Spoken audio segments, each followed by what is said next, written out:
What is up, everybody? Welcome to the show. Yeah. Sitting with me today is an incredible guest. I'm so happy to have him here. He's everywhere I look. I turn on the Oscars. Who's on drums? It's Teddy. I'm watching the DNC. Who's on drums? It's Teddy. Listen to a Stevie Wonder album. Who's on drums? It's Teddy. I'm like, oh, this Christina Aguilera song's powerful. Who's on drums? It's Teddy. Ladies and gentlemen, the man who's everywhere, Teddy Campbell. Came in here suited and booted on y'all like what? Man, he's working right now. You come straight from AMA rehearsal in the suit. No, not rehearsal. Like I wouldn't wear no suit to no rehearsal. Oh, I thought this was just your rehearsal outfit. Go.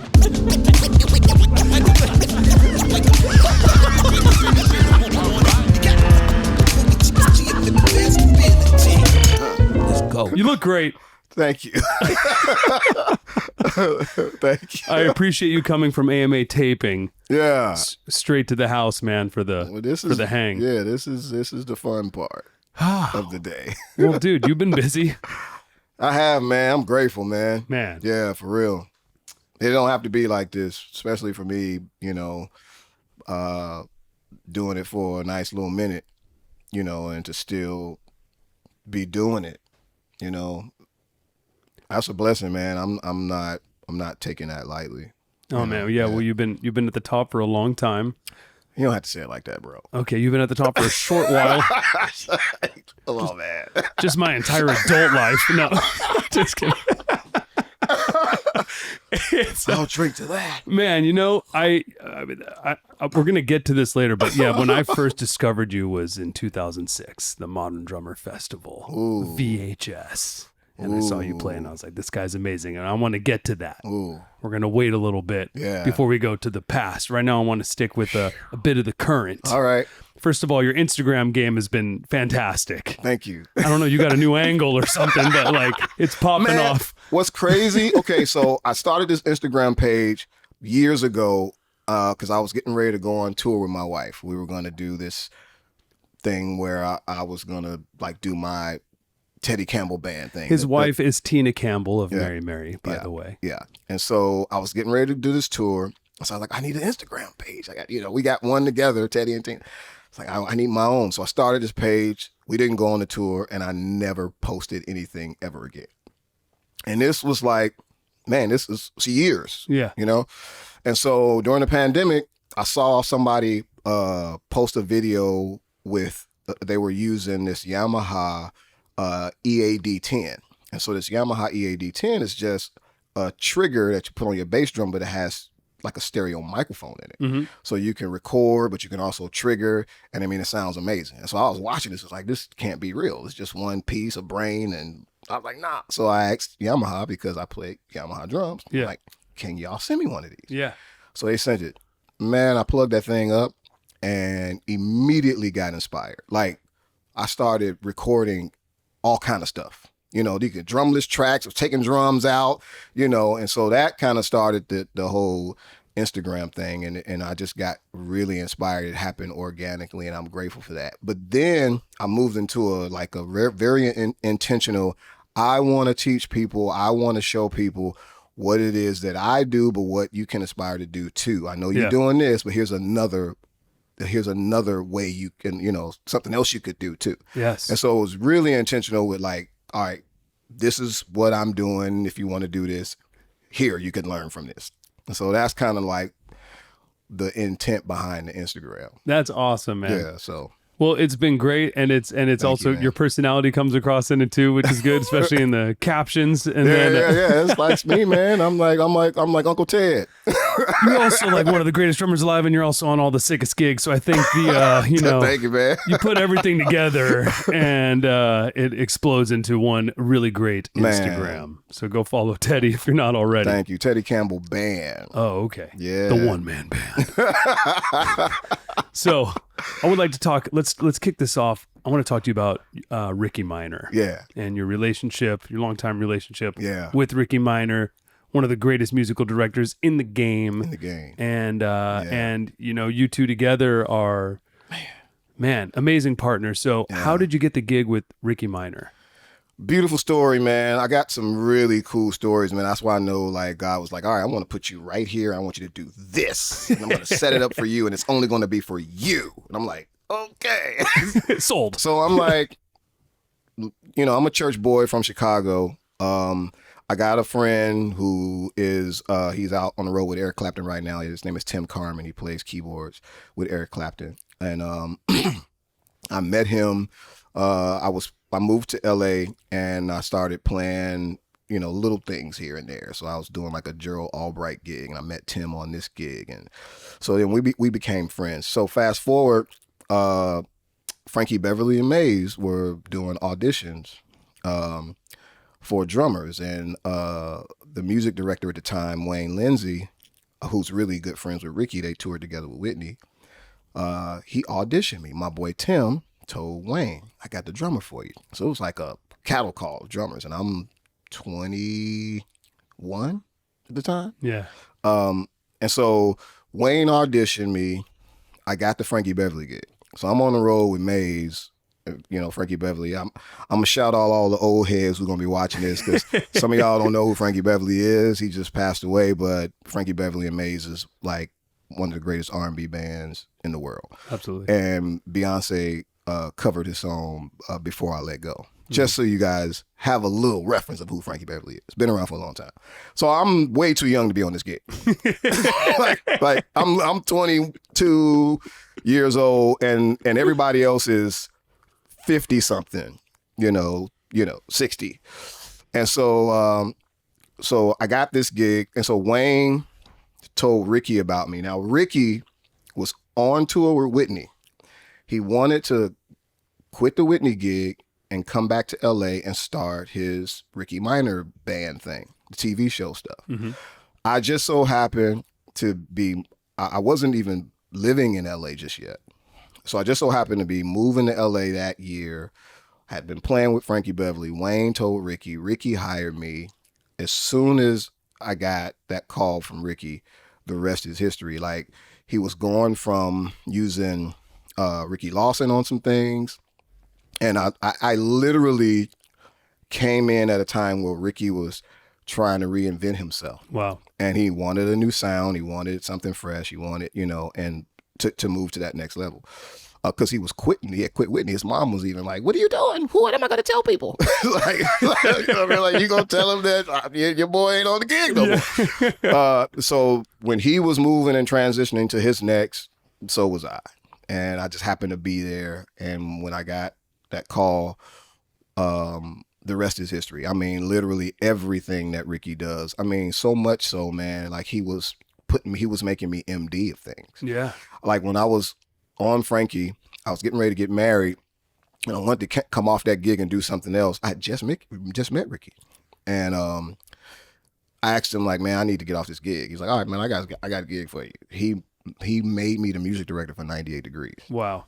You know what I mean? Yeah. Then I did Backstreet Boys, and then he made me the music director for Britney Spears. And then I did Christina's first tour, but later on when Christina got, you know, real big, yeah, Rickey ended up being music director for her, and he like, you're gonna go out and you're gonna be a music director. So I even did that. Like, because when you were doing 98 Degrees and Britney and stuff, this is like, they're huge. Yeah, these are huge acts.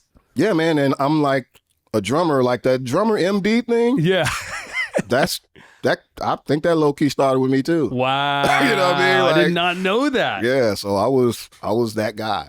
He was because he was staying home. He's like, I'm not going on tour no more. Whitney was it. Wow. And so he was so gracious, man, that he needed me for his gigs in town, the TV shows and all that stuff that he was doing. Yeah. But he was like, man, that's a bigger opportunity for you. So I want you to go do that. Yeah. So I'm going out with Backstreet Boys. I'm going out with like I said, Britney, like as music director and all of that. And so he's having to find somebody that can take my place while I'm gone, because he was like, you need to be doing that. As much as he needed me to be in town. Yeah.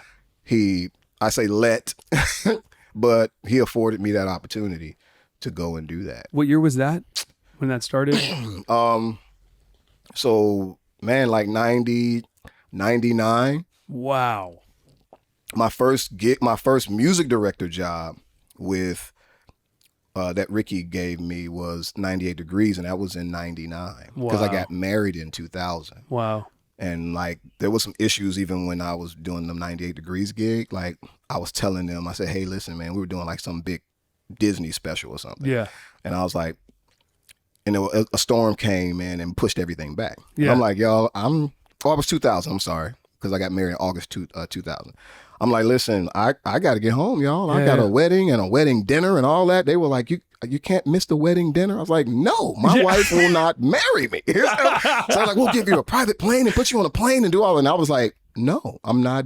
We have to find somebody else that can do this gig. Wow. Lo and behold, something happened. The storm broke or something, and we were able to do the show, and I got on the plane and got home. But I was not going to do that gig. Wow. But that's Rickey put me on there, and I stayed on that gig for a little bit longer, as music director. Man, that's incredible. Crazy. That is so crazy. So we're still rocking together today. Yeah, rocking together today. And then I remember, of course, you guys did The Tonight Show with Jay Leno. Yeah. Rocking that as the house band. That must have been an amazing experience.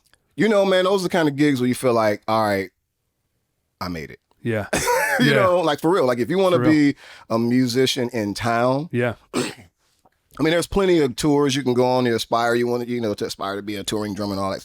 Plenty of artists you can go out with. For sure. And be like, yeah, I done made it. I'm with Sting. I'm with whatever, But being an in-town musician in LA, that was it. You got the prime time, the main show, Jay Leno. Every night you're on TV. Yeah, it was. You're with all the celebrities every day. You got Jay. Jay gives love to the band all the time. You're getting screen time all the time. Yeah, it was beautiful.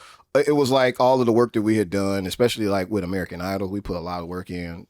It's like all the work that we had done with all these other shows, and there's a show, man, that we've done for 25 years maybe. Clive Davis Grammy party. Yeah. You know what I mean? Like, the most legendary Grammy party. We were playing with people like nobody knew who Alicia Keys was. Wow. Like the first time she ever played with a band with us. That's amazing. You know what I mean? Like that's set the bar high for Alicia. That's tough, man. And so we did a lot of work together as a band, and so to get that show was like, guys, all our hard work paid off, man. We got our own parking spaces, and we get a wardrobe, allotment, and we get bonuses. Jay comes around and hands everybody a check at Christmas time. It's like, this was crazy. Yeah, bro. What a great job. Like, what in the world? And then it was over. Like, what? It was like, now what? And I want to put it on record. Jay got fired. They gave it to Jimmy Fallon. That's wild. Come on, man. That's wild.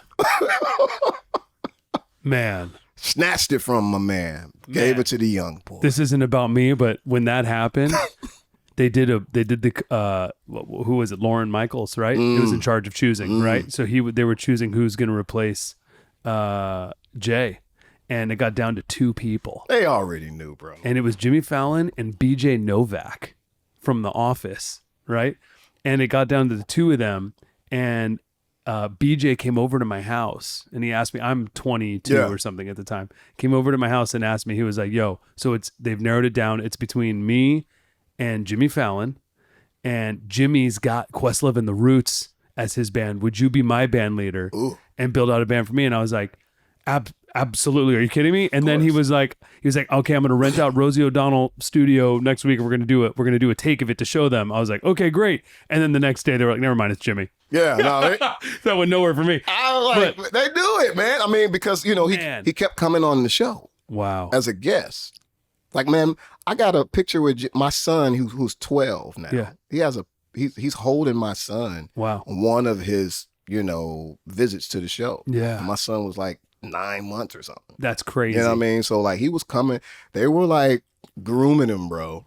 It took Jimmy a while to get good too. As that host. Yeah. No, it's amazing now. Now it's amazing. I'm happy for him. I'm happy for the guys. It's the gig of a lifetime. Yeah. It really is. For sure. And I'm just grateful that I got a chance to do that. Oh yeah. And at 39, 38 years old, to feel like you hit the ceiling. Yeah. At such a young age, and like the most, thriving musical town in the world, Yeah. Los Angeles. It's like, what next? Yeah. You know, so that's where I am. I'm in that season of next. It's pouring out.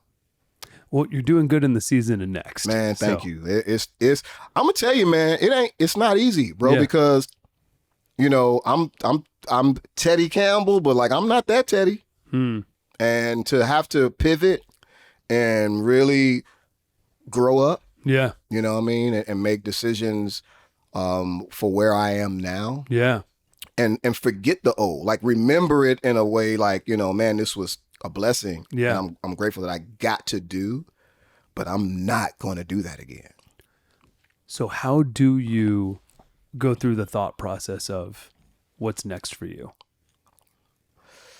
Man, just keeping it 100, man, faith in God, bro. Like, Yeah. cause it's not, I don't know I mean, like literally, man, I was doing very well in Chicago, like on the gospel scene. Yeah. But like when I moved out here, I mean, I had like a childish dream. Like, I'm just going to go to LA and just play music for a living. Yeah.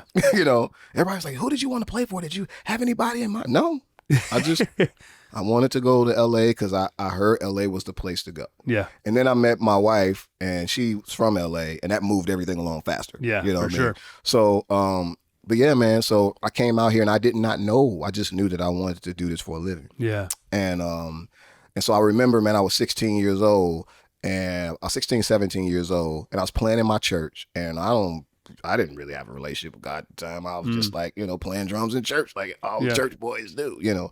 But I prayed a prayer, man. It was like a really honest prayer. It was like, Lord, if you let me make music for a living and like, you know, doing all the stuff that I do, you know, let my gift be able to, you know, make room for me out there in you know, pop world or whatever, man, I'll never charge a church to play ever again. Yeah.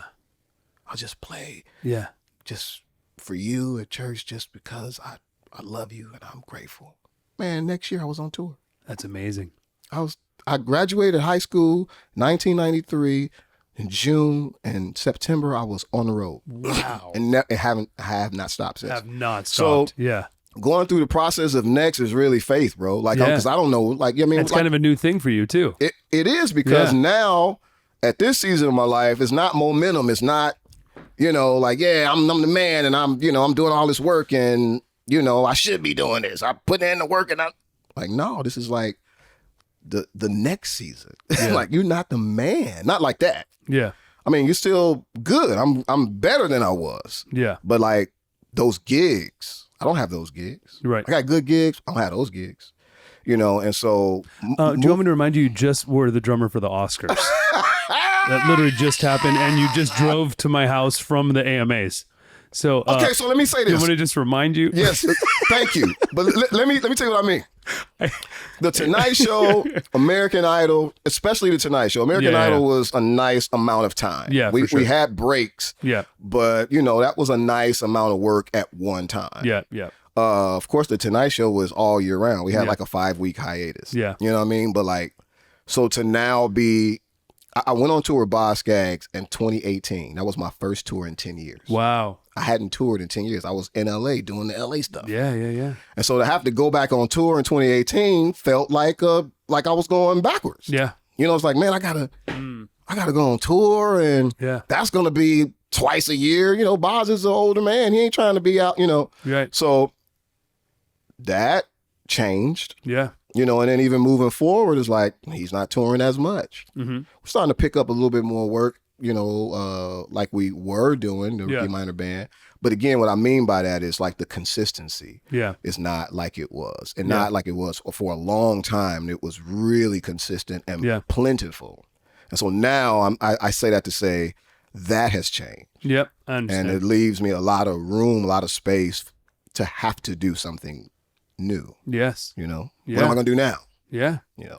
And at a time where music industry is rapidly changing. Really changing. You know, it's all, I mean, it's been on the change a lot for the last 20 years, but with technology and everything, but now it's.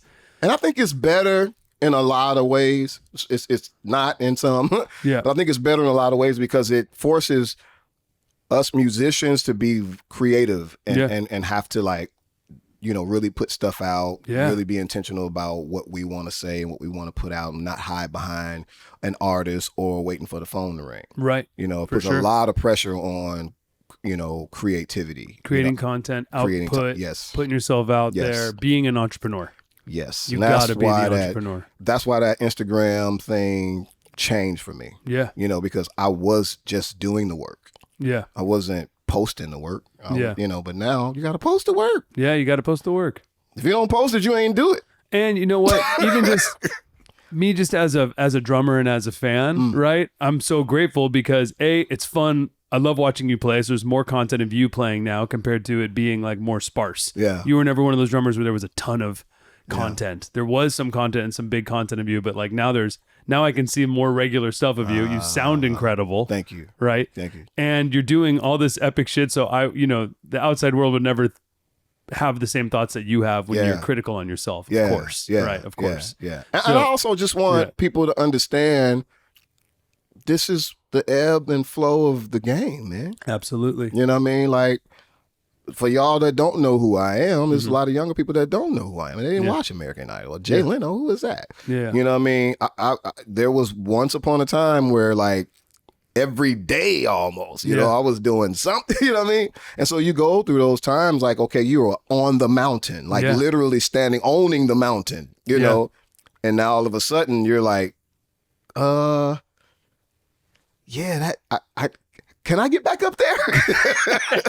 But then there's somebody like you come and puts it in perspective for me. For sure. To say, hey man, no, you're still blah, blah, blah.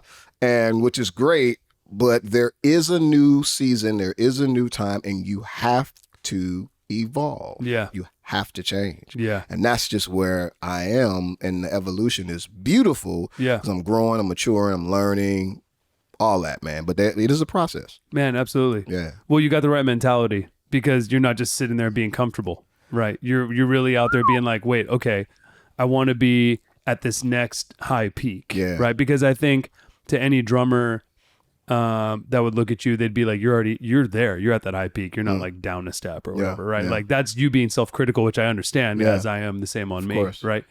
Because you always want to do more every year, and it's really the bigger you get, the harder it is to raise the bar on yourself. It's true. You know, like so when you're doing Tonight Show 5 nights a week, and that TV time's there and the bread's there, and you're staying in LA and it's consistent and all this stuff, and then like, okay, you can't tour 11 months out of the year, and you got a family, so you don't even want to, even if you could, right? So how do you balance all that? And with the modern day world, like so many of these drummers these days, I mean, it is based off social media. Like social media equals like relevancy. Wow. Because you could be a legend and not post, and then you're forgotten in a way, besides the people who are the real diehards that like, know their shit, know their music history, know the gospel world inside out and where it came from, not just where it is today, right? And all that kind of stuff. So those people are, and those people that know that world, they're older, and you get love and respect from your peers, and that's cool. But what about the younger generation, which I really want to help? Yeah,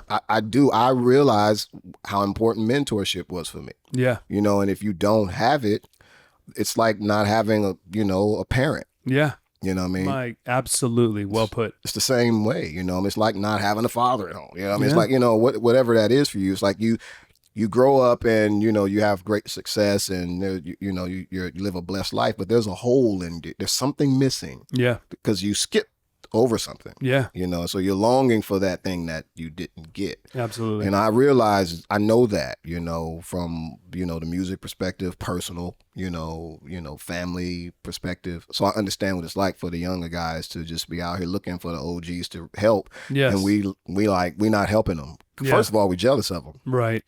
You know what I mean? Because they faster, they smarter, they're, you know what I mean? Like, so we kind of low key hating on them. Yeah. We're watching them videos and like, psh. So we don't want to really help because we actually intimidated. Right. We're not really being honest about it. Right. But I realized I had some really powerful young musicians, like really just help me, just encourage me. And Ronald Bruner told me one time, he said, man, I can close my eyes and go anywhere, and I know it's you playing. He said, man, you have what a lot of us young dudes don't have. You got a sound. Yeah. Man, when he said that to me, I'm already looking at him like he's my little brother. Yeah. But he's a drum god. Yeah, absolutely. You know what I mean? Absolutely. And so for him to say that, I was like, okay. And so I realized that's very important, but the younger generation needs to know that too. They need to find their sound. Yeah. I don't want to hear all of the young boys sound like Devin. Yeah. Like, come on, man. Don't do that. Yeah. You know what I mean? Like, you have something that He's you can doing say. it. Someone else do You something got to do something else. Yeah. You know what I mean? So I want to be the picture of, what something else looks like. Yeah, absolutely. And I be the guy where you can come and talk to or whatever and get some tips from or whatever I can give you to help you get to that different. Yeah. Man. And you did that the first time I heard you play, which you were already now, I know, 7 years into your touring career when I saw the Modern Drummer Festival. Oh, man. But your snare sound, man. Like, I remember that was the first thing that stood out. It was just like, oh, and just how tight you are. You're so tight, thank you. Man. What's crazy is I haven't tuned my Paul line that high since. Because when I watch it back, I'm like, ooh. I love it.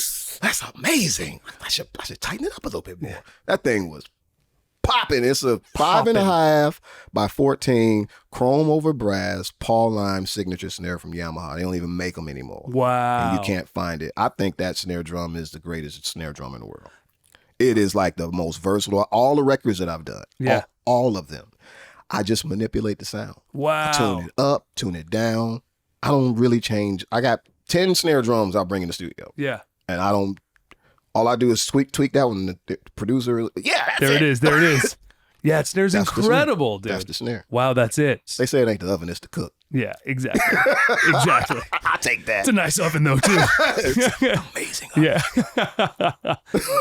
So with where you're at now, you just did the Oscars, which is like kind of like a form, right, of doing the Tonight Show, except it's, not 5 nights a week. But like when you do it, it's like, it's these cues, it's in and out. It's like constant, and it's high pressure. Yes. The TV pressure, like that's something. Live. Yeah, live with a super celebrity audience and then millions of people watching. Yeah. And that's something that a lot of people can't relate to because TV feels so different than a concert. Yeah. That 3, 2, and you're live to the world. Yeah, and you're live. So yeah, how does it feel? And you're on the Oscars, you're going through so many different genres. You and Rickey Minor and like all of these cues. Yeah. It's all over. You're going from swing to like Rickey's conducting. To like 80s rock. Yeah. Carlitos Del Puerto is playing bass. Oh, He nice. used to play with Chicoria. Wow, amazing. And Rickey's conducting. He moved up. Yeah. So yeah, how does it feel playing the Oscars? Amazing. It took all of what we do in these different stages of what we do, and we just dumped it all in that one show. Yeah. So American Idol really got me ready, man. I got ice in my veins because of that show. Wow. Like for real. Yeah. Like when you're trained a certain kind of way, that's the way you're trained. Wow. That's all you know. So like having to play American Idol those few nights a week where it was all live, and as far as like tempos, the time of the song, like sometimes we didn't play with tracks and I had to count it off, and I can't be over because the song is slower or under because it's faster, so my tempos have to be right. And we gotta go through all of these genres on the spot, country, then we go rock, then we go pop, then blah blah, like keep going back and forth. But it's live on TV, it's live to America, know. And so like that show really gave us ice in our veins. We were like, ready, let's go, count it off, what, 3, 2, 1, bam. Perfect. And so the Oscars was that got us ready for the Oscars. Now, what was different about the Oscars for me is the first Oscars we did, I did not know the flow. So I'm thinking, all right, like a normal Rickey Minor gig, we get some cues. They'll send us something in the Dropbox, but not all of it. We'll get to the gig or whatever, and we'll have time to rehearse it. Man, I show up to the studio, and I show up to a day of pre-records. So we're pre-recording stuff. We're not playing everything because there's so many cues. Yeah. So they're pre-recording a lot of the stuff that, they're going to use. They're just going to press the button and play it back. Right. But that day is for those pre-records. Wow. Ain't no rehearsing. So let's show up, read the chart.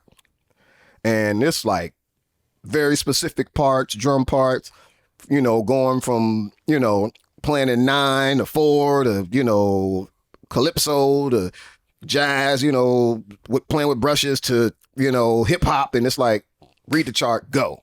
And I wasn't ready for that. Yeah. You know, because, you know, I want to sit and look at the chart and kind of see, like, there's some snare parts, like, and that stuff is coming fast, man. I'm like, I read, but like, man, I don't read that good. You know what I mean? So, man, I'm like, oh my God. I get in there and like see all the stuff. It's like, what the heck is this? So it was tough. No rehearsal. No, there's no rehearsal. No rehearsal. No. Oscars. It is a record day. Wow. And Show up, record. Yes. So we record everything, even the stuff that we're going to play. So you could say that that's our rehearsal, but yeah, it's all recorded. Your rehearsal's tracking it, and then you do a live show. Yeah. Wow. And they pick what, you know, we're going to play these, but not these. That's insane. And like a bunch of cues. Yeah. Like a bunch of them. And you're going from swinging to straight to behind the beat to like, all of it. All of it. Yeah. Like the encyclopedia of music. Yeah. I'm telling you, man, I'm calling myself the human iPod. Yeah, I love it. Because it's like, it's in there. It's like, so it's funny to hear you say that you aren't that good at reading when Brian Fraser Moore was just on the pod and giving you tons of love. Man, thank you, Brian. And especially in particular also with your sight reading and your abilities and like what it takes to do the level of gigs that you do and the level you executed on. Honestly speaking, man, a lot of the guys, a lot of my peers thought that what I did was easy until they had to do it. Yeah. And it looks easy because I'm trained for that. I make it look easy. Yeah, exactly. It's not easy for me. Yeah. I've grown to that. Yeah. You know, and so coming in there, man, I had one of my favorite drummers in the world come sub for me. He can read anything. Gary NOVAK. Yeah. He came in and he played a rehearsal for me at American Idol. I'm like, Gary NOVAK is playing a rehearsal. Gary's incredible. This is crazy, man. Why is he playing a rehearsal for me? And man, when I got there, he said, hey man, I just want to say, man, I'm proud of you. He said, man, can't nobody do this but you. That's awesome. This is Gary freaking NOVAK. That's incredible. Like, y'all need to go look who he like a young Dave Weckl. You know what I mean? Like, you know what I mean? Speed, precision, touch, crazy. He was like, man, can't nobody do this. Oh yeah. I remember taking my wife to see him play.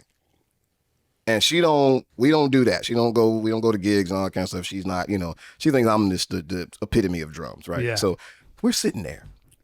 And this woman is a artist, a singer, songwriter, just a talented. She knows what she hears it. She knows.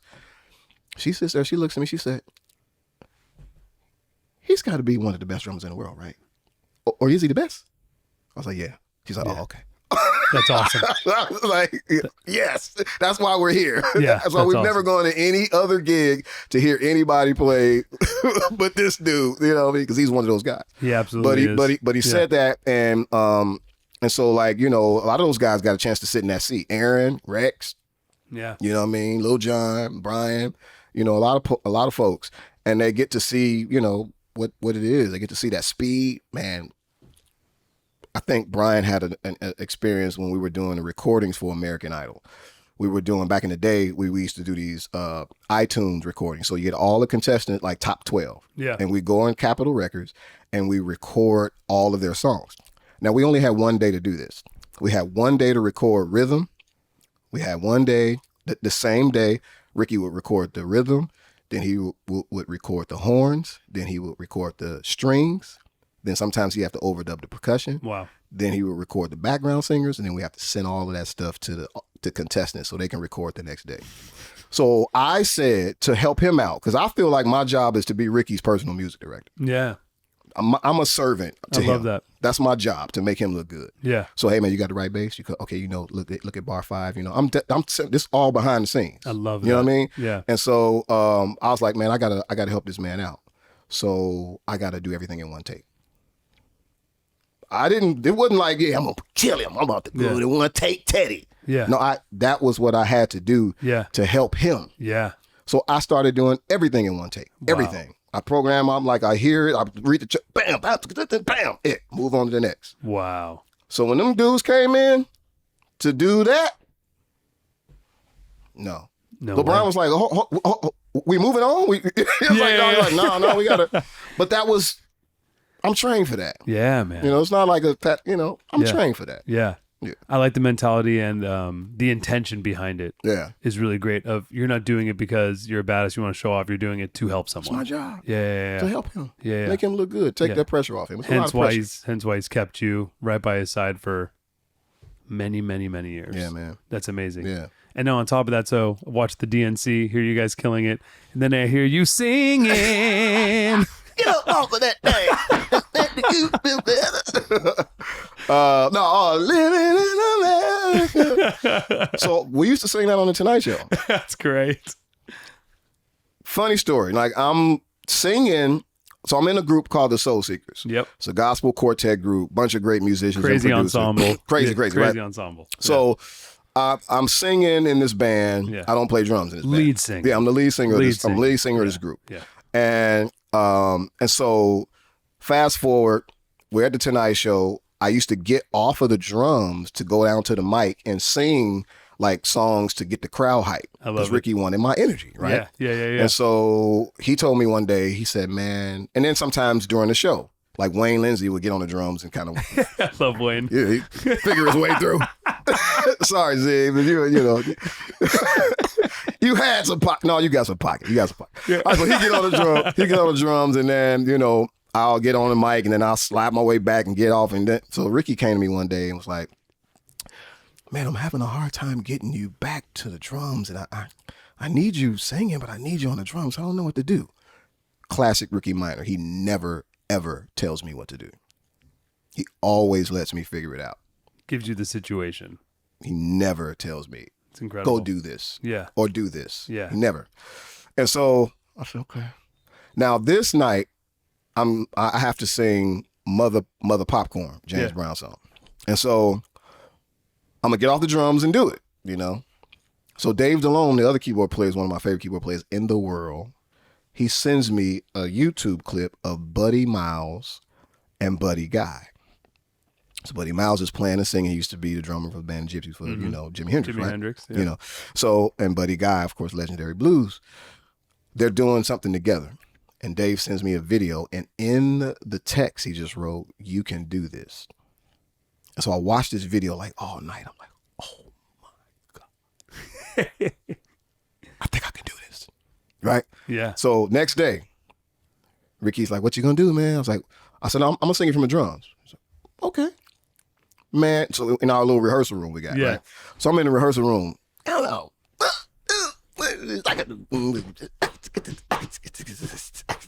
And I start singing, something like a hot, something like a gold, something like a gold. And I'm playing it, but I'm messing it up because the lyrics is like on the other side of the beat.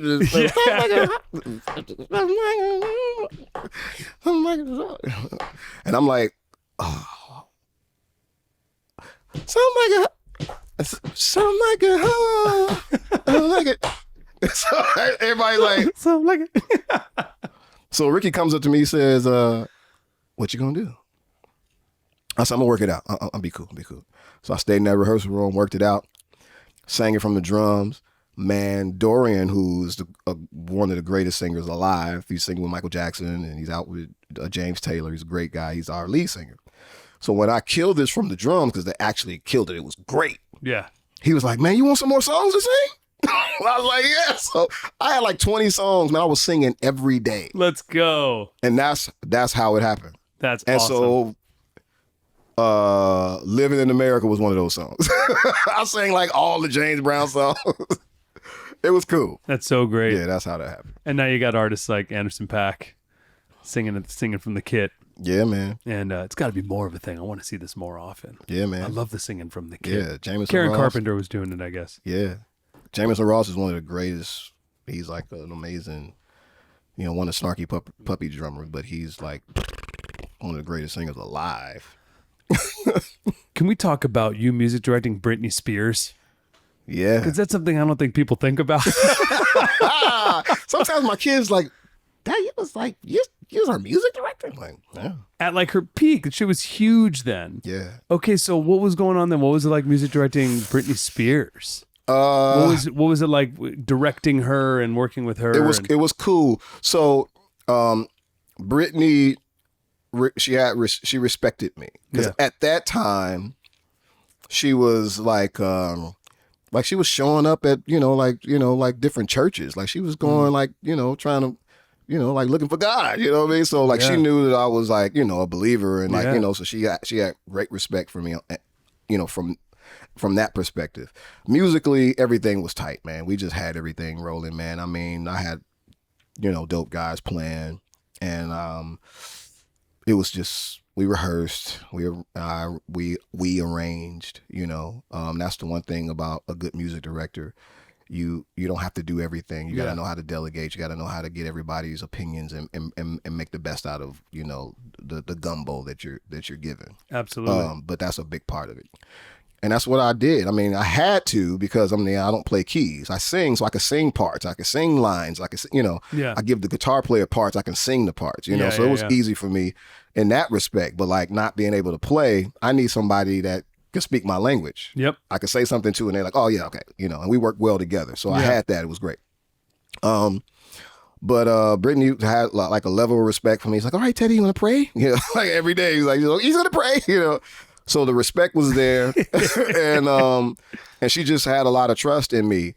One thing that happened, which was, I don't know if it was the greatest decision, but I think it was a good decision more personally for her. But we were doing a Showtime special, and it was a part in the show where she's like sitting in the swing in the air, and she's just sitting there. And I'm like, you can actually sing that. You're just sitting there. Just sing it for real. You can sing. I mean, you're not like Jennifer Hudson. You know what I mean? But you can sing. You know what I mean? Like, and she wanted to sing. She wanted, you know what I mean? Like, but she was so scared. Like, I'm not a singer. And I'm like, no, you can do this. So she did it, and she didn't do that well. And we fixed it. I mean, it was the live part, and then when it airs, we aired it again, when it overdubbed or whatever. But I think it was good for her, just because she needed to do that. So that was the only thing I would say as a music director. I kind of was like, I mean, it was good for her, but it didn't sound good live, and maybe I made a bad choice. But I think in hindsight, I would have done it again, because it helped her. It helped, in that moment. It helped her believe, and so I'm cool with that. It's different when you're music directing an act that's not known for being a singer. Yeah. It's a whole different kind of show. Yeah, I mean, she would sit at the piano. It's dance. It's entertainment. Yeah. There's one part she sat at the piano, and she could play a little bit, 2-3 chords, So she sat at the piano and she sang. Yeah. And that was like the one moment of the show where she actually sang. So I'm like, you could sing up there in that swing and just hang in there, man. Sing, come on. Just, I want to sing more. Well, let's sing, So, but yeah. Not really.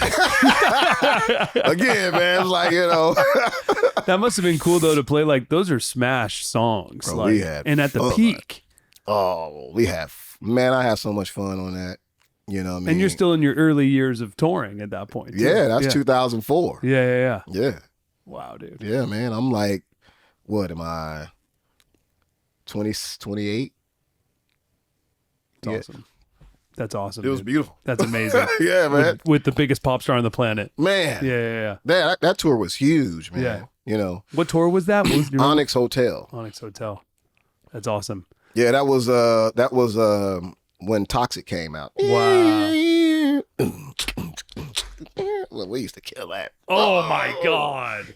Yeah, I remember, man, one of those performances we did Carson Day. Was it Carson Day? TRL? No. Ryan Seacrest. Ryan Seacrest. Yeah. Outside at the Grove, not the Grove, Hollywood and Highland. Oh, yeah. Over there with a Kodak. Well, it used to be Kodak. Yeah. Man, that was That energy, man, and like we was just free to play. Wow. Because I wasn't like I was, you know, I'm from Rickey Minor School. Yeah. Come on, man, let's play live. Yeah, for sure. Cover all these parts. Let's go. Wow. So it was fun. You could hear it. You could hear like it was just raw. Like you heard all of my plan. You heard the little cymbals, the splash. You could hear us playing live. I got to I want to watch that video. Yeah, it's on YouTube. Yeah. It was fun. We're gonna go deep in there. No funny Britney Spears story to share from you and her? Yeah. I don't know. Yeah. Well, this is okay. So we were supposed to be on tour for a nice amount of time. Yeah. And Britney ended up meeting what's the dude's name? Kevin Federline. That was the guy. Oh, Kevin Federline. I forgot. K-Fed. Yeah. So she ended up meeting this dude, marries the guy, and all of a sudden, she's injured and can't finish the tour. Yeah. It was just a little sketchy. I'm just going to say, man, I don't know if we really believe that, but, you know, the tour got canceled and she just kind of went like, after that. Wow. Yeah, everything changed after that. Everything changed. Yeah, and she was at the top. Everything changed. Yeah, top of the mountain. Yeah. So, yeah, I was sad for her. Yeah. You know. Yeah. And man, that's what happened when you fall in love, bro. Yeah. You know, you put it all on the line for love. Yeah. It's crazy. That's why you got to fall in love with someone just totally average. Lets you do your thing. You really want to. Yeah. No, for real. like, you know, don't go out here in these streets looking for no superstar. Oh, no. Nah, bro. I'm just going to be 100 with you. That's that's a headache. Yeah, absolutely. You know, now you guys are competing, you know, and you kind of don't want to call it that. And it's not really what you think it is, because you're in love, you're married. No, it be some low key. I'm doing it. Yeah. So you got to be careful. Oh man. So okay, and then as of course the journey continues, right? Because you're on tour and you're like, okay, great. Oh, I just did 98 Degrees. I'm doing Britney Spears. And then we're supposed to be out for a while. That shit just stops, and then you are sitting there as the drummer, and you're like, got to find the next gig. Here we go to the next Idol one. Came after that. American Idol. It's amazing. Yeah. American Idol came after that. Wow. I remember watching American Idol when I was on tour with Britney. Wow. Like, and it was Fantasia. I was watching. I was like, this girl is amazing. Yeah. Oh my God. And I didn't care about the show. Like, this girl. Yeah. Lo and behold, I think the next year, Carrie Underwood. Yeah. That was you guys when we started. That's awesome. Yeah. Who else came out of those years? Who were like the name? Because there was we only used to play this game. Like, can you remember give me the top top 9, top 6, top 7, top 5, top 3 of this year? And I'm like, man, I don't know. You can't even remember all the winners. Because there's only been a handful of people that have actually turned into real proper stars, artists. And some of them who weren't winners went on. Yeah. You know, like Jennifer. Yeah, true. That's crazy. Man. Yeah, that's so crazy. Our year, the first year was Carrie Underwood. I don't know who was next. Yeah. Yeah. If you can't remember it. I do not know who was next after that. Man, that's crazy, bro. Like, who else won? Did Adam? What's the dude name that went on to do Queen? Adam Lambert. Did he win? Yeah. Oh, I don't know if he won. He might have. He's pretty good. Or did Chris win that year? There was a low key, dude like that was playing acoustic guitar, sitting there, like, You know who would know is my mom. I forget his name is Chris something, but I don't know if that was the year. I don't know if Chris won and Adam was the runner up. Yeah. I don't know, man. But the anyway, point is, it's hard to remember. Not everyone becomes a star. That shows you how hard it is to become a star. It's true. You can win American Idol and not even have the band But I will remember. tell you, my favorite artist to play for, favorite contestant to play for on American Idol was BICE. BICE. Do you remember who that was? No. I never heard of him. Oh, Christian does. I don't. Bo was my man, bro. We was rocking out, man. What's he doing now? I don't know, man, like singing in bars and stuff. He's still singing. That's reality, yeah. Yeah, but he's damn good. He's amazing. And there was another guy I had fun with, Caleb something. You know who that is? Yeah, young guy, rocker. got to be more than just talented. These guys was really killing, man. People were killing. Yeah. I had fun with some of those contestants. Okay, so 2006 Modern Drummer Festival. Man, history. So we got you, Aaron Spears, we got Marvin McQuitty, we got Gerald Hayward.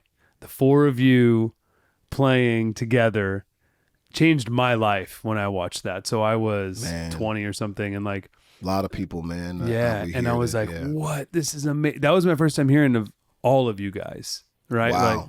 Like I didn't know I was coming. I was in like I grew up in like, I mean, I come from like my mom's side of the family's jazz and my dad's rock and roll, but like my early touring when I was a teenager on tour, I was playing punk rock. Yeah. You know, so like I was in punk. And you can play them drums too, bro. Thank you, bro. Yeah. I appreciate that. Yeah. But I didn't really start getting into that kind of music until honestly that video. Wow. I swear to God, hearing you and Aaron play like that made me be like, I want to play like that. I didn't grow up in church, you know. So and you know, I mean, I would see the Gospel Chops videos and stuff like that, but then you guys just did Chops but musically, and it was incredible. Yeah.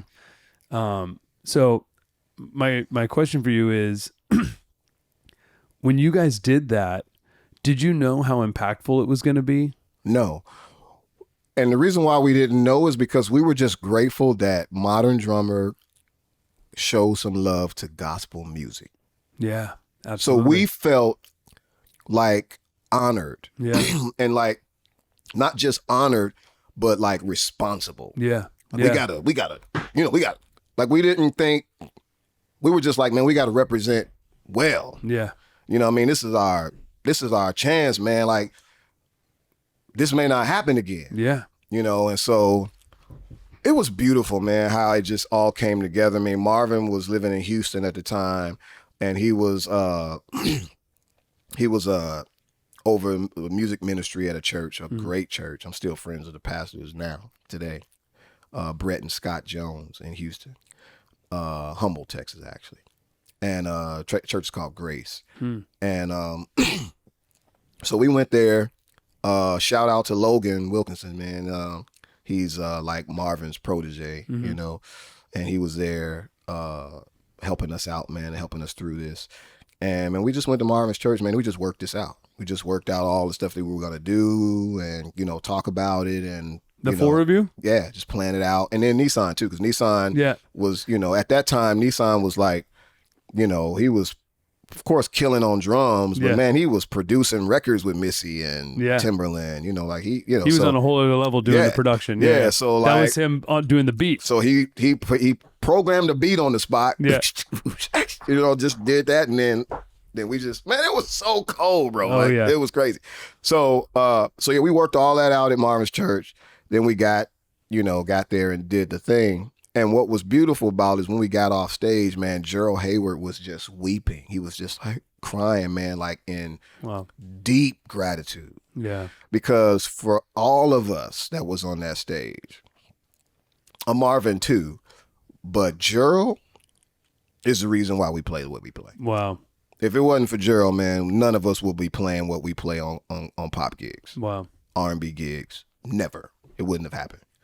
He started it. Wow. And so, but he started it, but he came from gospel. Yeah. You know, the Hezekiah Walker, you know, if you're a gospel artist, old school gospel lover, you know Hezekiah Walker. You know all of those songs, you know, you probably sing them in your church, you know, the choir sings them, you know, but this was Gerald playing those songs.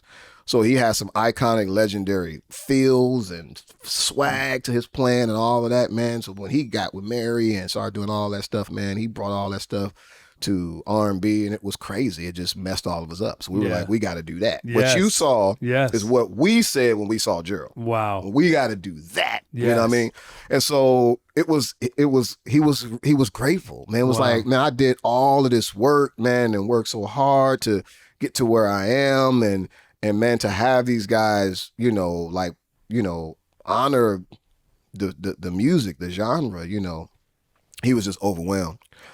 And it was crazy, man, because I had put Aaron on American Idol, the tour. Mm-hmm. Aaron, I remember that. Aaron got off the stage and went and did a show. Wow. For the American Idol tour.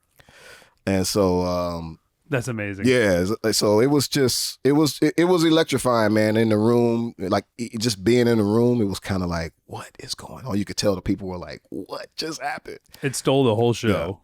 Yeah. You know, like it definitely was the attention grabbing thing, and like honestly, its impact has rippled and compounded for 20 years now almost, right? Wow. And like still today when you go watch these big, you mentioned Devin earlier and everything, right? Like everyone that's playing these stadium tours right now, whether it's hip hop or even pop, you know, because now it's not even just in like hip hop, it's in live pop music as well. Music, if you ain't a church drummer, you ain't killing. Exactly. It's like, what are you doing?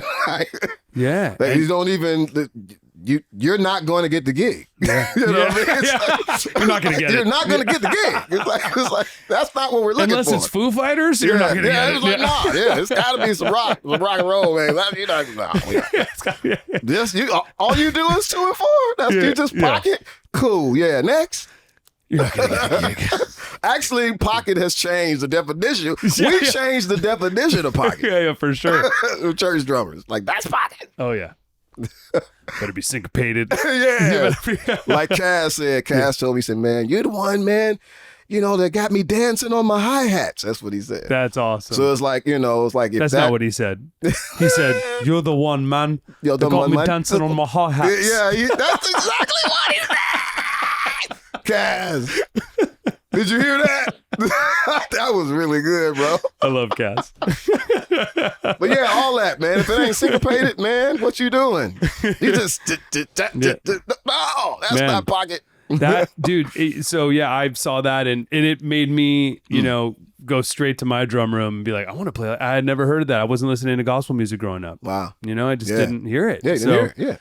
Yeah. But I had the speed because I grew up playing like punk rock and jazz. So you can play. So I could play the speed. So then I was like, oh wait, now I just gotta like think of triplets in a new way. And I gotta and not hitting on the one, right? Like going over the one. I never thought of playing over the bar line, over the one. I hadn't heard these terms. I hadn't thought of that, right? So then I was started practicing that, and then I was incorporating that into my playing. And I mean, I've never done a gospel gig. That's not my thing. But I would incorporate that into. I then went on to play pop music, but I would even bring it into like the metal I was playing or the whatever I was playing. I did several hip hop gigs, but like, so it's just the feel of it, man. It just and shedding. Yeah. Oh yeah. And then I started shedding like crazy, man. I had this drum room that I had for 15 years at Hollywood and Vine in Hollywood that everyone came through, man, from like RBJ to Devin. And so you were,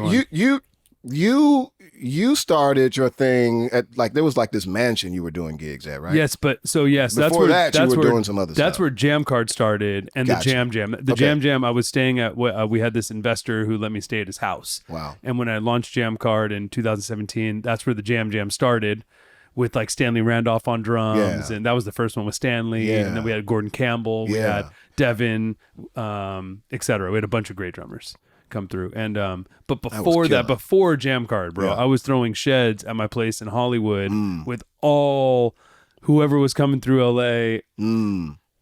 Like, well, I didn't know about this all the time.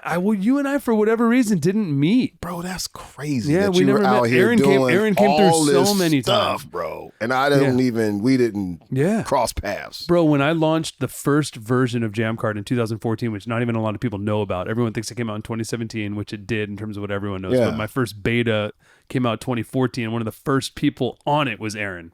Wow. Aaron Spears signed up. I'll never forget. I got the screenshot of his card because it meant so much to me that he signed up, and then messaged me on there in classic Aaron fashion of like, this is incredible, bro.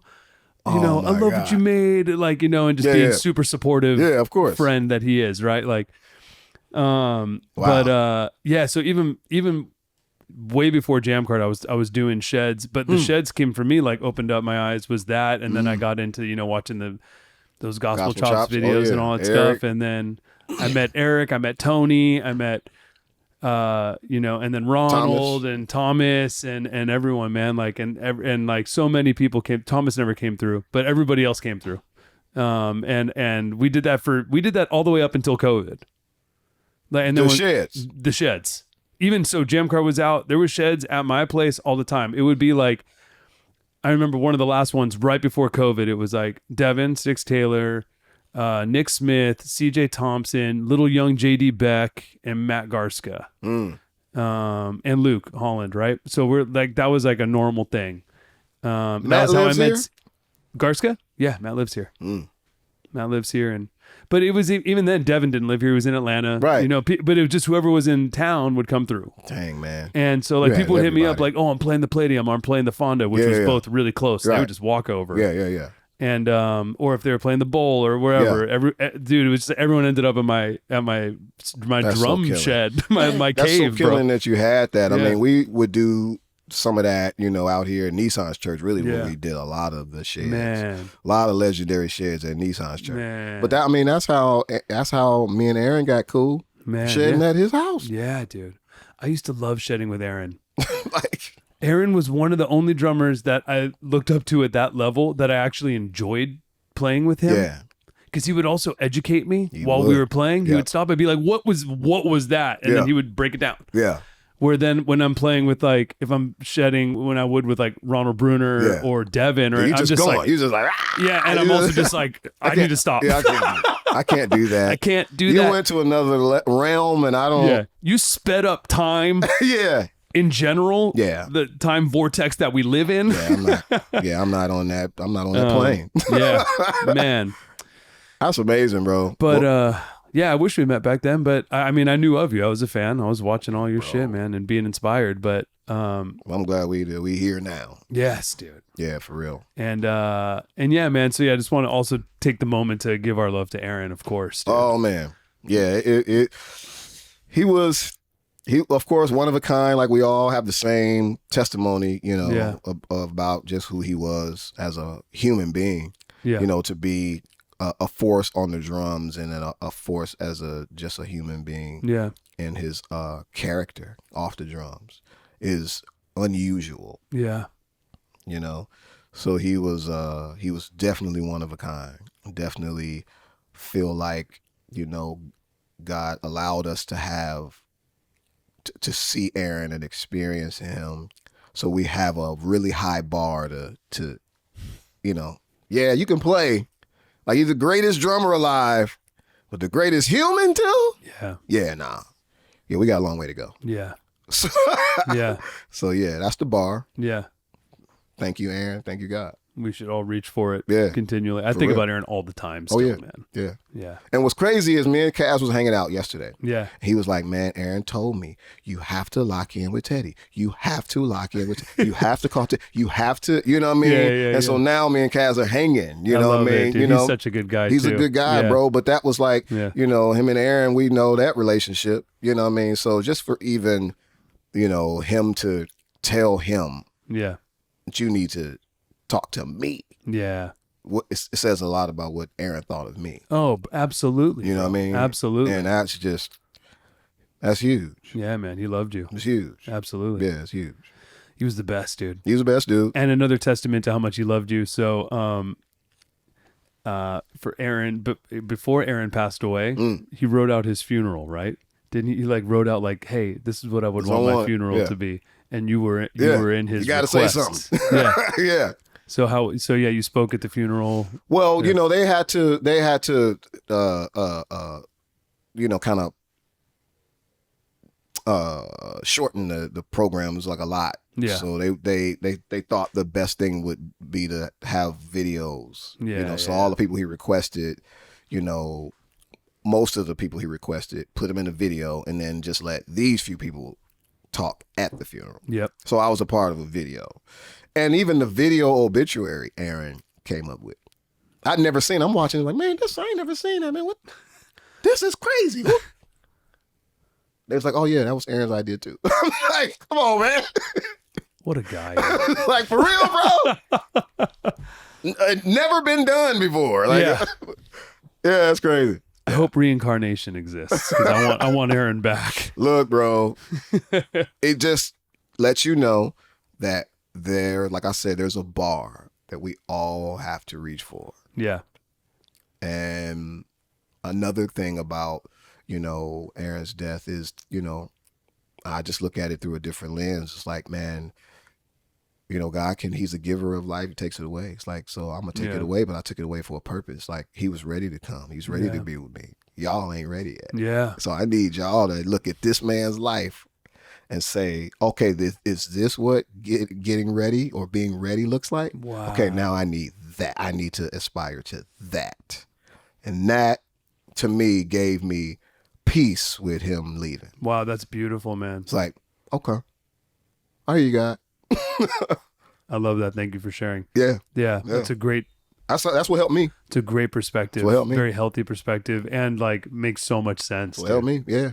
It also proves to me that I'm not ready. Yeah, man, like for real. I'm on my journey still. I want to get to that though. We're on the road, but we ain't ready yet. I'll never forget how Aaron made me feel. Like even like he made me feel like I was such a better drummer than I was. Like he made me feel like, dude, there was literally 20 people on Jam Card when he got on, and he was like, "This is the thing, man. I'm so proud of you for doing this and even bringing it to here. This is so great." And I knew it wasn't great then. It was a broken prototype. No, it was great because you have to understand too, man. Aaron was doing this in his basement. Yeah. You took it to another level. Yeah. So he knew what it was. He saw it. He was doing it. Yeah. So here comes somebody that's going to take it to, oh my God. Of course, it's being the great guy that he is, he's going to tell you like, yeah, this is going to go crazy. Yeah. You know, like, and not tell you that, I've been doing this in my basement. It's like, and it wasn't even about him. Yeah, and never. But he saw what you were doing because, he knew what it was. He was doing it too at the level he was doing it. Man, well, much love, Aaron Spears. Come on, man. Let's go. Let's go. All bro. day, forever. Yeah. Okay, so you've played with Stevie Wonder live and on record, and you did the A Time to Love album, right? Yeah. And which was the last Stevie Wonder album. That's his last record. His last like live or not live in studio record. Yeah. How was that, man? Crazy because I played with him a few times before, so I got to be around him, and one time he sat on the drums and played something for me, and I was like, whoa, okay. So craziest feel. I had experienced that. Yeah. But being in the studio with him was different, bro. Yeah. Like, he showed up when he wanted to, you know what I mean? He came and played what he wanted to play. He got on his drums and played his little thing. He was just random all over the place. Just classic Stevie, just doing whatever, It's like no concept of time. He's blind. Yeah. It's like it's just living, it's just same existing. Time every day for me. It's like I am Groundhog Day. It's like and I'm Stevie Wonder, so I'm coming to the studio when I get there. Yeah. So, so like all of that, man, was great. I'm just sitting in the studio, been there all day. And he comes at 3 a.m. Oh, shit. And you come at 3 a.m. rested up. Yeah. Like it's 3 p.m. Because you would get there at a call time. Who was producing it or who was running the show? He was. So you're like getting a text that's like show up at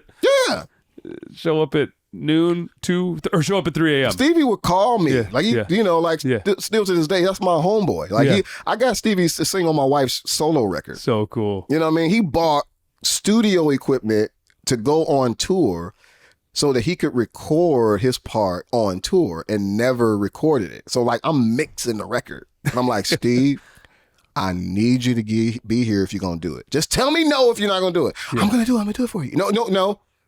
You've been saying that for 6 months. Yeah. Just say no. Yeah.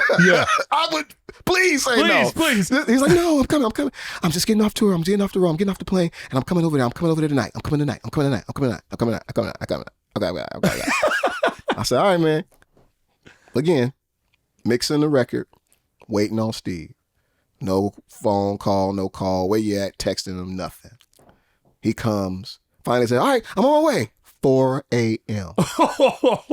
He comes in, kills the song. Kills it. And then said, what else you want me to do? I said, well, since you're here, man, play some harmonica. Okay. Grab the I mean, so like he's a friend, you know, and but just getting to know him, man, is like It's Stevie Wonder, bro. So Yeah. just because it's Stevie, he's one of a kind, of Yeah. course. But getting to know him and just seeing how he flows and what he's like behind the scenes, it's Yeah. like, man, this is weird, but it's cool. Like, you know What what is he like? he lives in his own world, bro. Yeah. Like, he'll be sitting in the studio, he'll fall asleep, take his glasses off, so you see his eyes, Yeah. and you're just like, he's just Steve, Yeah. walking around the studio with nobody leading him, running Yeah. into stuff or not running and knowing where to go. you Yeah. know. He's got it memorized. Yeah, Yeah. you know what I mean? Yeah. So like just watching that, right? Then like I said, watch him get on the drums and just work out a part, Yeah. just do his Stevie thing. Like that pocket is crazy. Like ain't nobody got that. Nobody sounds like that. of Nobody. course. No, and never will. Yeah. And only Stanley Randolph. It's like, come on, man. How can you even do this? He has done it. How can you do this, bro? Because Stanley gets into full Stevie character He does. when he does it. Yeah, and it works. it works. And then some hybrid stuff he got going on. I'm like, man, how you throw that in there? Yeah, and you're the percussionist too, apparently? What in the world, bro? Like, I don't ever want to play any Stevie Wonder song again. No. I don't want to do it. I'm Yeah. like, man, when I'm playing with Steve, I'm like, all I hear is Stanley now. Yeah. But I did the gig before Stanley. Yeah. he You know has what I mean? owned it. He has owned it. I'm like, nah, bro. Yeah. Like, nah, man. You got it. What else about Stevie? What about Stevie out not in the recording context? Like life context. I don't know, man. Like, he's a special guy. So like, me and my wife, we hit a hard bump in the road, and we had this reality show on WE TV, and our life lived out on the reality show. I got caught up cheating infidelity. Crazy. And my wife found out about it. Our show was the first unscripted reality show on TV. Wow. It was the first Christian gospel show, Wow. but the first unscripted show. So like literally when we were living our life, Yeah. it was happening. Yeah. And so we went through that crazy phase, and thank God we came out. But Stevie would he would touch me and be like, I'm worried about you. I think that I feel, he knew. He was saying all kind of stuff Yeah. just by touching me. Super intuitive. Yeah. So like that freaked me out. I was like, what? He did it a few times, and then then I get a random call, still on a voicemail in my house. I'm just checking on you. That's great. So that's the Steve I love. That's Steve I know. That's amazing. You know what I mean? Because of course, everybody listen to Stevie Wonder, grew up listening to it in some kind of way. Stevie's music, impacted you, but for me, it was Stevie. Yeah. He impacted me. Oh yeah. And that's crazy because I That's never so thought I would crazy. play with him. I was a church boy just trying to come to LA and do it big. Play with him and have a relationship with him. So speaking of crazy characters altogether, so on that album, the song "So What's the Fuss"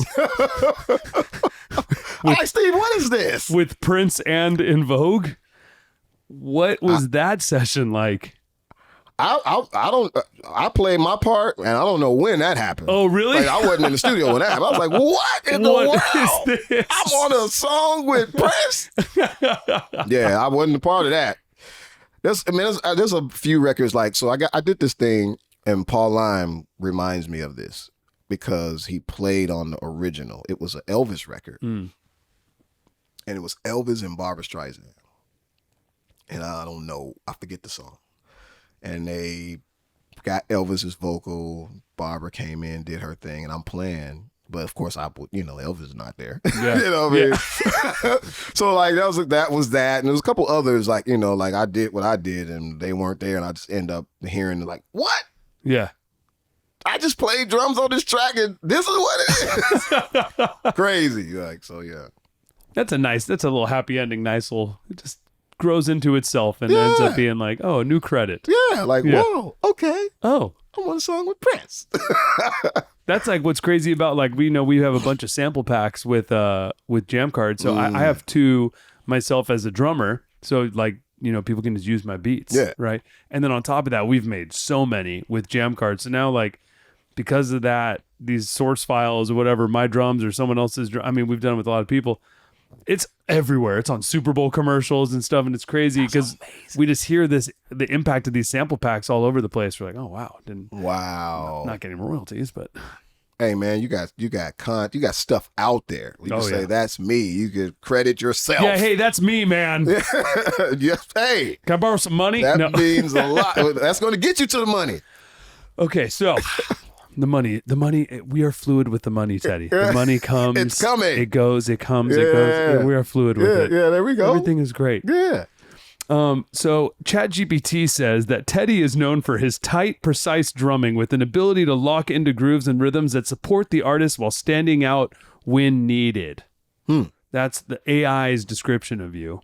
Really? Yeah. Yeah. Say that again, bro. The robots know who you are. ChatGPT asked ChatGPT to describe you to me. Okay, so help the old guy out. Okay, have you heard of artificial intelligence? Yes. Okay, have you heard of ChatGPT? No. Okay, so ChatGPT is the biggest AI platform that's being used by the most people right now. It's making It's making billions of dollars a year. It is, imagine Google, but you can just ask it a question and it just gives you the answer. Right? So you can ask it like, who is Teddy Campbell, or who has Teddy Campbell played with? Or you could say, make a chart of all the songs that Teddy Campbell played on. Yeah, come on. For real. You can do anything with it. You can also give it complex equations. Like it's like Siri overload. Bro, if you saw, it's Siri times a bajillion, bro. If you saw just even like, I'll pull it up right now, like my last chat thing. So I have a whole thing. I'm talking with AI about you, having full conversation. Yeah. I'm having it work on like, how to grow IQ and test IQ better. I was asking it about, I have it help make budgets for me. Wow. Yeah. All sorts of stuff, dude. Yeah, interest home. Like I was like, hey, how much is a house in this city at this time if we bought it right now with this much down? Gives you all the equations of everything immediately. Like it's, yeah. So ChatGPT, you're going to use it tonight when you leave here. And if any of our listeners have not used ChatGPT, use it immediately. I know if you're a normal listener, you probably are already because I talk about AI what you do. Yeah. Arguably too much because, and a big thing I also always repeat with Terrace Martin and I as we talk every morning and our whole thing is pay attention. Pay attention to what's happening right now. Yeah. Don't let that shit just pass you by because you're going to get passed by. You're going to get passed by. Use the shit. I got you, bro. Like, bro, I asked it all about you, bro. It knows. And what did it say? It knows everything about you. So, yeah. So, it said, Teddy is known for his tight, precise drumming with an ability to lock into grooves and rhythms that support the artist while standing out when needed. Yes. Yeah. You don't like that? Or? How do you know that about me? Here, do you want to see how it all started? This is how it all started. That's true, but how do you know me? Here we go. I started out being like, yo, what's up? Because I talk to it like it's my friend. I talk to it 100 times a day. Yeah. Yo, what's up? I'm having Teddy Campbell on my podcast. Will you tell me a bit about him? I wanted to see what it said. It said, you're a renowned drummer known for your versatility and contributions across a variety of musical genres. You've performed in many high-profile settings and are widely respected in the music industry. Here's some key highlights about Teddy Campbell. His TV work. Campbell gained significant recognition as the house drummer for American Idol, and then for Tonight Show with Jay Leno Band, which brought him even more visibility. He's played with major artists like Stevie Wonder, Christina Aguilera, Kelly Clarkson, Queen Latifah, and Rod Stewart. His ability to adapt to different styles make him go-to drummer for live tours and televised events. His gospel roots. Campbell's early background in gospel music has had a lasting impact on his drumming style. He's part of the gospel group The Soul Seekers, and has performed at various church events, maintaining deep ties to his faith. I can keep going, bro. I know everything. You know everything. He knows your wife, bro. He knows everything about how much he's worth. What did he make in 2012? Yeah. And then I said, who's more rich, me or Teddy? Yeah, tell me that. Yeah. Who lies more? Start going deep into it. Can you tell me negative things? No, I'm just kidding. You probably could do that, but I'm not going to. And that's not me. I'm an optimist. I'm a happy guy, guys. It can tell you this, though. Anyways. Okay, so ChatGPT is incredible. And it's pretty incredible, bro. And if you and you can use it for a lot of things. You could write it, you could use it for help with lyrics. You know, you could even give it ideas. You can have do whatever you want, dude. That's crazy. So anyways, it knew that about you. So my point for it saying about your tight, precise drumming. Crazy. That you lock into grooves and rhythms and support artists. And you stand out when needed. So to cut to your great Instagram content that you've been making. Thank you. The post of you and D Nice, you're drumming with D Nice, and you were sitting in the pocket and you were making everybody dance. And he's like, come on, Teddy, like, give us some. And then you just kept playing the pocket. Yeah. Okay, Right. so I like that because people were dancing. You have an audience that's there to dance. It's not a drum shed. It's not Modern Drummer Festival. So Buddy Strong, keyboard player for Usher. But now he's with Dave Matthews Band. Nice. Buddy commented and said, I actually pinned his comment. He said, the song is called Let's Dance, not Let's Sit Back and Watch Teddy Shed. And that's the truth. So like that whole performance, this was actually it comes on, well, I can't say that. Now I don't know when you're going to air this, but it actually comes on today, October 1st today. Oh, so you can. It'll be out. Yeah. So it came on PBS. But it's a President Jimmy Carter 100th birthday celebration. Yeah. Now, D Nice, of course, was on the show, but for some reason, Rickey didn't know that D Nice wanted the band to play with him. He didn't just want to be out there DJing by himself because he travels with a band. Yeah. So he gets to the run through, which is 2 hours before the show. Yeah. And that's his sound check. You know, it was actually the camera block. Yeah. You know? And so he gets there and they're like, Ricky's like, hey man, I need you to play with D Nice. I'm like, okay. What is he doing? I don't know what he's doing. Yeah. You know what I mean? So I get up there, hits. he's playing hits.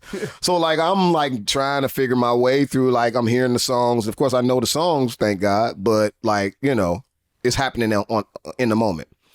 So we do our run through. That kind of got me a little, you know, used to, you know, acclimated to what was going to happen, you know, a couple hours later on the show. And so we do it, and a nice amount of it is different. The songs are longer, you know, and I'm like, I didn't know you were going to the bridge on that one. You know what I mean? Like, so I didn't know he was going to say, Teddy, man, take it. So I'm in the middle of locking this groove. Now, I don't think you about to tell me to get some on Let's Dance. You know, but he's like, come on, man, come on. So I'm like, yeah, the people are dancing and having a good time. The whole audience is up. I cannot do a record scratch drum solo. So I'm like, let me just keep it going. Let me just keep it moving. That's also not the ideal tempo. Let's Dance. Yeah. It's not the ideal, like, shedding tempo. No, if you're a church boy, it don't matter. Any tempo is. Let's dance. I mean, you can do all that. It's crazy. Oh, We shit. can, that's any tempo. See, I was a metal kid, so I would have just done double kick the whole time. Just hands up. Yes. You can just go crazy. That would have worked. Yeah, I can tell. Yeah. So I can tell. I mean, 'cause so after that, I was like, yeah, I probably would have played a little bit more if I knew it was coming. But you know, it still would have been in the pocket. You know.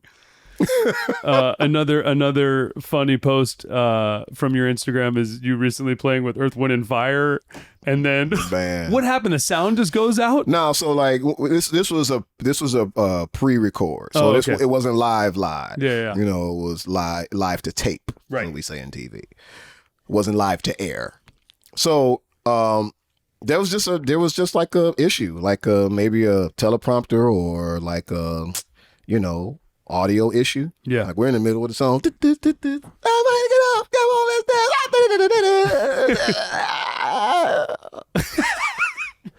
You know what I mean? So here comes the director walking out like she's walking slow, like I hate to do this because this was a moment and I got to stop you. And so yeah, it was like, that's what happened. And that was my first like real big TikTok post. Yeah. Like, oh, really? Like it got like 1 million, you know. That's like awesome. Almost 2 million, you know. So I'm That's like, so because good. everybody's like, and then old man over here, people are like, we need a story time. I don't know what the heck story time is. So I'm looking at my daughter. I'm telling my daughter, I was like, baby, look at this. I put this on TikTok. Look at this. It's going crazy. Look at all these people. Look. What? She's like, Dad, they want a story time. I'm like, what does that mean? She's like, you got to tell them what happened. Why did this happen? And you can just press this button and you don't even have TikTok. How do you know? So like, She's like, Yeah. Yeah, I don't actually, have TikTok. I don't have TikTok. Yeah. What is that? Definitely got TikTok. Is that a food? Yeah, Tic Tacs. Yeah. I don't eat She those. like gives you, and all of a sudden it's like you on a green screen. It's just you, and then your video's behind you, and you're talking to it, and you're like, "What? How do I get here?" Story time. Yeah, Dad, you just press this. Okay. You're 4. How do you? Nah, man. So like that was funny. Yeah. That was a funny post.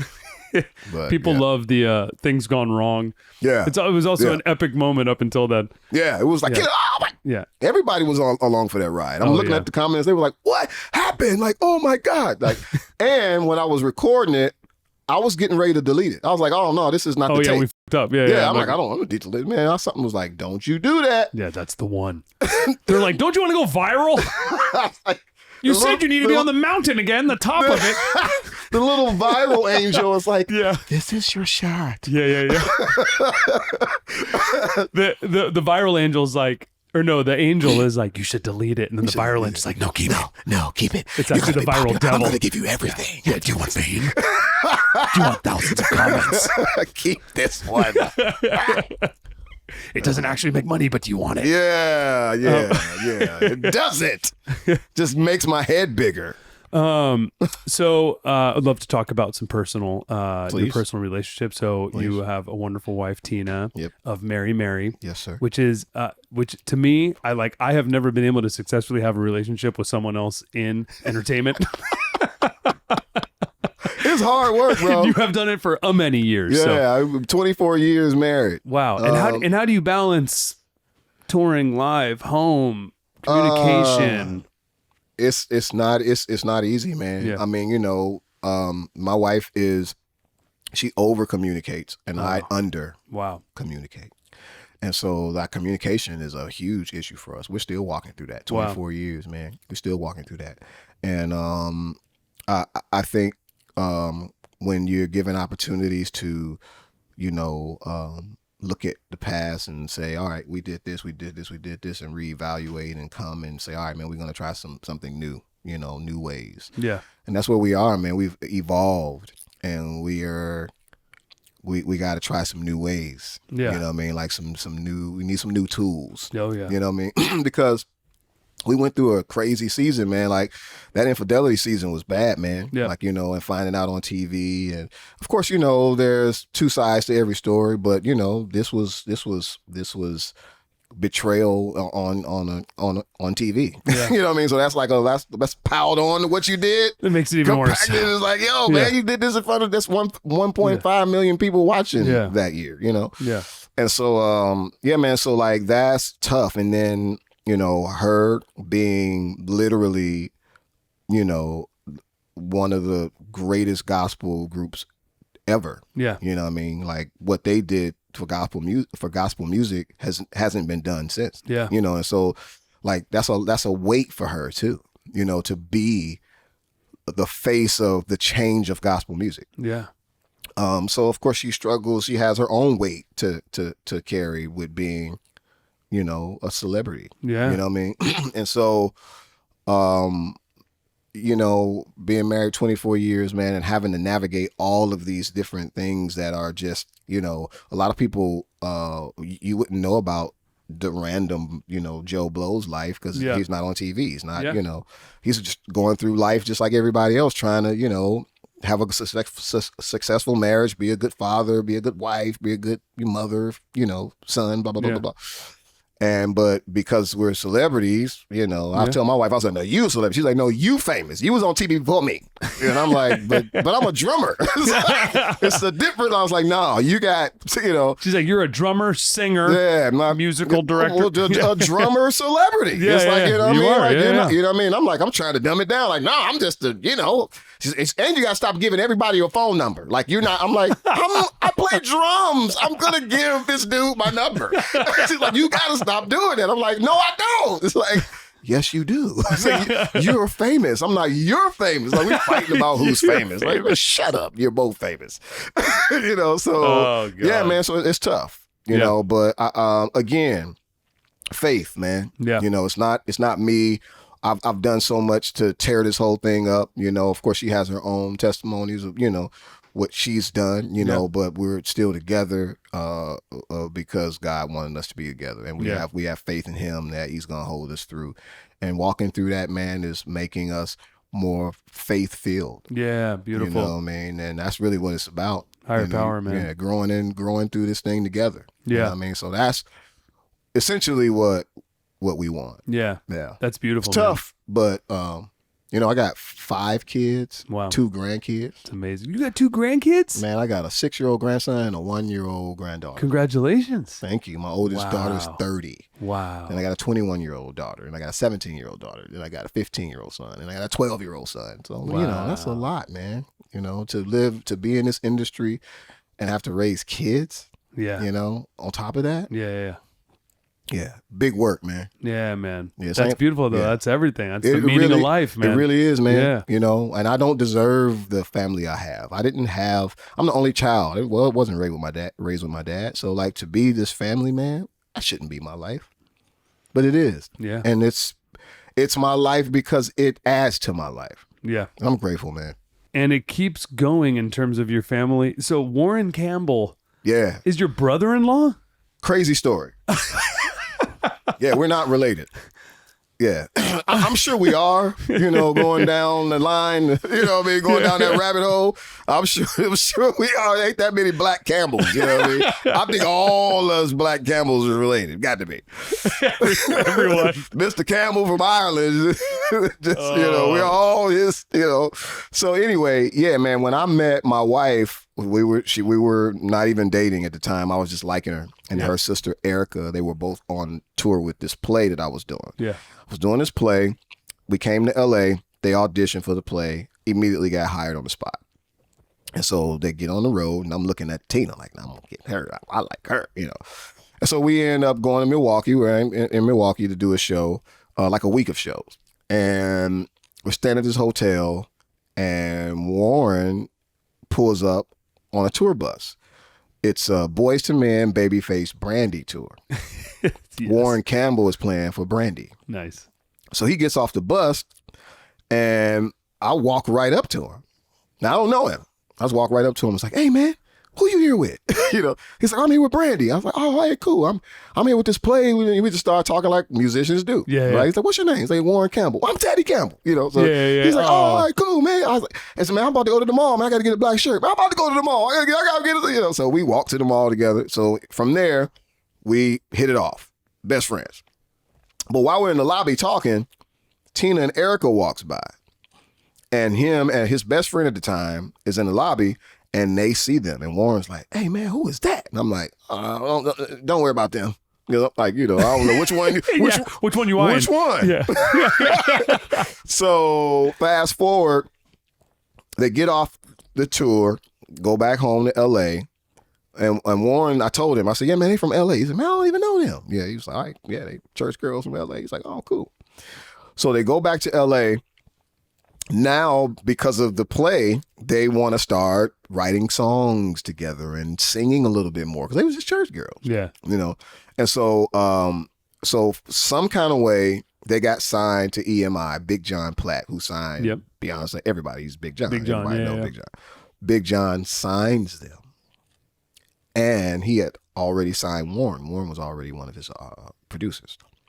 Big John says to WARRYN, I got these 2 girls, man, I want y'all to hook up. I want to hook up with you. They write songs, they gospel, and you do gospel. Like, you know, you from a church, like, you know, hook up with them and write some songs. Cool. So WARRYN hooks up with Tina and Erica. He doesn't really remember that Erica is the one that he saw on the play until later on in their time of working together. They start talking, and, you know, me and Tina full-blown dating at this point. Yeah. You know, so now WARRYN and Erica is starting to date. WARRYN, as he's working with them, names them. He's like, man, y'all ever thought about being a group? They was like, no. He was like, man, y'all should be a group. I'm going to name y'all right now. Mary. That's a dope name. My wife was like, first of all, that's dumb. I'm Tina, she Erica. So they had to figure out what Mary means before then they locked into the idea, start writing songs, then the rest is history. Wow. We get married first.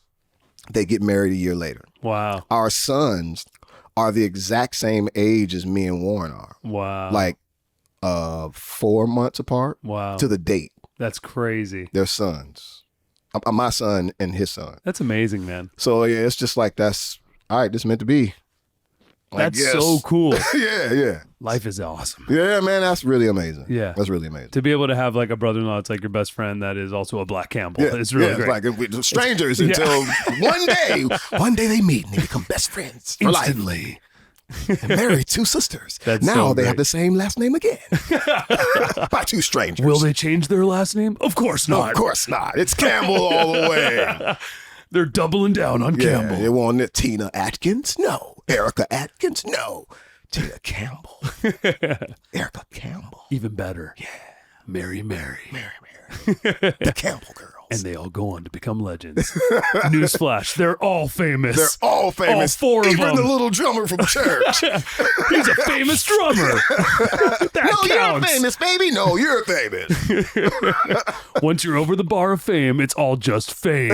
It's all just fame. I'm gonna live forever. I'm gonna learn how to fly. Oh.